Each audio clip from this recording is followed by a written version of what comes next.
பசறை பகுதியில் அண்மையில் ஏற்பட்ட மண் சரிவு காரணமாக பாதிப்புக்குள்ளான யூரி தமிழ் வித்தியாலயத்திற்கு புதிய கட்டிடம் ஒன்றை அமைப்பதற்கான பொருத்தமான இடத்தை பெற்றுக் கொடுக்கும் நடவடிக்கைகள் துரிதமாக முன்னெடுக்கப்பட்டு வருகின்றன.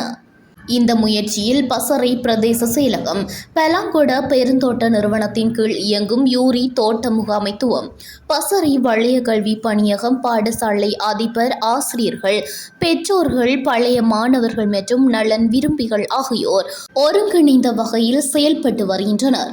மண் சரிவால் ஏற்பட்ட பாதிப்பை தொடர்ந்து மாணவர்களின் கல்வி நடவடிக்கைகள் தடையின்றி தொடர வேண்டும் என்பதை கருத்தில் கொண்டு பாதுகாப்பான மற்றும் நிலைத்த இடம் ஒன்றை தேர்வு செய்யும் பணிகள் தீவிரமாக நடைபெற்று வருகின்றன.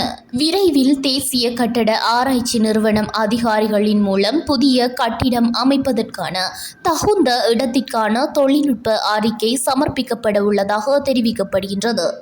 இந்நிலையில் சம்பந்தப்பட்ட அனைத்து தரப்பினரின் ஒத்துழைப்பிற்கும், குறிப்பாக விரைவான நடவடிக்கைகளை முன்னெடுத்த அதிகாரிகளுக்கும் பெற்றோர்கள் தங்களது மனமார்ந்த நன்றியை தெரிவித்துள்ளனர். மாணவர்களின் கல்வி உரிமையை பாதுகாக்கும் நோக்கில் மேற்கொள்ளப்படும் இந்த முயற்சி உள்ளூர் சமூகத்தின் ஒற்றுமையையும் பொறுப்புணர்வையும் வெளிப்படுத்துவதாக காணப்படுகின்றது.